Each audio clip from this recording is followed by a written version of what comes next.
Bonjour à tous, bienvenue dans votre émission 6 minutes chrono, le rendez-vous quotidien de la rédaction de Lyon Capitale. Aujourd'hui, on va parler de trisomie 21 à l'occasion de la journée mondiale de la trisomie 21, ce jeudi 21 mars. Pour en parler, nous recevons Damien Vicini, qui est président de l'association Trisomie 21 Rhône et Métropole de Lyon. Bonjour Damien Vicini. Bonjour Éloi. Merci d'être venu sur notre plateau. On va rentrer un peu dans le vif du sujet. D'abord, quelque chose de simple, mais est-ce que vous pouvez nous dire ce que c'est que la trisomie 21 ? Alors la trisomie 21, c'est pas forcément une maladie en tant que telle comme on peut des fois l'entendre, c'est plutôt on parle d'anomalie chromosomique. En fait, c'est une sorte d'accident qui se passe au niveau génétique des chromosomes pendant la conception de l'œuf. Donc c'est plutôt un accident qui se produit avec après, par la suite, des conséquences autant physiques que psychiques pour les enfants plus tard. Ouais. Alors pourquoi une journée mondiale aussi pourquoi c'est un Alors, événement de telle envergure? Ah oui, alors la journée, il a été choisi le 21 mars. Alors 21 mars, 21 parce que c'est le chromosome 21 qui est concerné, et mars, c'est le troisième mois de l'année, et comme les personnes avec trisomie ont 3 chromosomes 21 au lieu de 2, donc c'est la date qui a été retenue. Alors il y a beaucoup d'associations qui s'étaient déjà mobilisées au tout début des années 2000 sur cette journée-là, pour l'identifier, pour sensibiliser le public. Et en 2011, c'est même l'ONU, l'Assemblée générale de l'ONU, qui a clairement identifié cette journée au niveau mondial. Et l'idée, c'est de sensibiliser en fait le public sur cette forme de handicap qui est très connue et en même temps assez mal perçue par les personnes, et avec pas mal de non-dits ou des craintes qui sont liées à ce handicap. Et donc ça permet d'identifier et d'en parler en fait. Et de sensibiliser, par la suite, j'imagine. Exactement. Ce qui me permet de parler aussi, de faire une bonne transition vers votre association, Trisomie 21 Rhône et Métropole de Lyon. Quel est son rôle et auprès de qui? L'association Trisomie 21 Rhône et Métropole de Lyon, elle est destinée en priorité aux personnes en situation de handicap, de trisomie et leurs familles, donc sur les territoires du Rhône et la métropole de Lyon, à leurs familles, et même au-delà, en fait, toute personne qui se sent sensibilisée et proche un petit peu entre guillemets, de ce combat pour le handicap. On bénéficie on a la chance d'avoir un local dans le 7e arrondissement qui nous sert un peu de QG sur l'ensemble de nos activités et des choses qu'on peut mettre en place pour les enfants, les jeunes et les moins jeunes ou même. Voilà, parce qu'on peut le dire aussi, quand même, ça concerne beaucoup de monde, on le disait avant l'émission, c'est environ 40 000 personnes porteurs de la trisomie 21 en France, à peu près. À peu près. Alors c'est vrai que je ne suis pas médecin, mais si on essaie de recouper pas mal de chiffres qu'on peut retrouver, ouais, c'est aux alentours de 40 000 personnes en France, avec après, en termes de prévalence, alors là aussi ça varie beaucoup.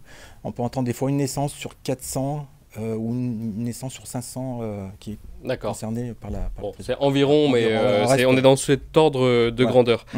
Pour revenir un peu sur votre association, vous avez parlé d'activités, qu'est-ce qui est proposé, concrètement, comment ça se passe Oui. Alors il faut savoir que notre association est gérée uniquement par des bénévoles. On est tous bénévoles au sein de cette association. On a plus de 60 familles, presque 170 familles qui sont adhérentes. Et l'idée, c'est de proposer des ateliers, des activités, mais sur des thématiques très variées. Ça peut être de la musique, ça peut être de l'argile, ça peut être du théâtre. Et l'idée, et c'est ce qu'on essaie de développer, c'est des activités qui soient appropriées à toutes les tranches d'âge que nous avons au sein de notre association. On peut avoir des bébés, des enfants, adolescents et même des personnes qui ont mon âge, qui ont plus de 40 ans. Donc l'idée, c'est vraiment d'apporter des activités pour l'ensemble des personnes qui sont concernées au sein de l'association. Alors il y a d'autres missions un peu plus, je vais dire, militantes. C'est vrai qu'on peut participer aussi notamment à d'autres institutions au niveau du rectorat qui a mis en place un comité des usagers justement pour les associations liées au handicap, pour la scolarisation des enfants en situation de handicap. Et on participe à d'autres associations qui sont beaucoup plus importantes au niveau de la région. Je pense notamment à l'ADAPI. Donc voilà, on essaye à côté de ce côté activité, de militer en faveur de nos enfants. Et vraiment, la ligne directrice, c'est, parce qu'on parle beaucoup d'inclusion, c'est une société inclusive pour nos enfants et dans laquelle ils pourraient être autonomes et pouvoir se débrouiller tout seuls. Et voilà. Voilà, donc il y a encore des progrès à faire en termes d'accompagnement, de formation, d'emploi aussi peut-être, c'est tout ces grands pans de la vie en fait dans lequel Exactement. ce n'est pas encore chose faite pour les personnes trisomiques. Parce que en quelques mots, parce qu'on arrive déjà de la fin malheureusement, mais quels sont les principaux besoins d'une personne trisomique Est-ce qu'on peut en identifier quelques-uns comme ça ou c'est dur? Ah ben, je pourrais ramener ça à mon histoire familiale, parce que je suis moi-même parent d'un petit garçon qui est en situation de handicap, qui a une trisomie. Et justement, on a beaucoup besoin d'accompagnement sur les soins, sur le parcours de nos enfants, autant dans le domaine scolaire que dans les soins. On a besoin d'accompagnement aussi pour tout ce qui est activité extrascolaire, parce que en fait, tout est plus compliqué avec un enfant en situation de handicap, à l'école, pour les soins, pour trouver, pour faire du sport, pour faire de la musique. Et donc, du coup, je pense qu'il y a beaucoup de choses, même si les choses ont évolué ces dernières années, il reste encore beaucoup de travail là-dessus sur une société plus inclusive, en tout cas, pour nos enfants, oui.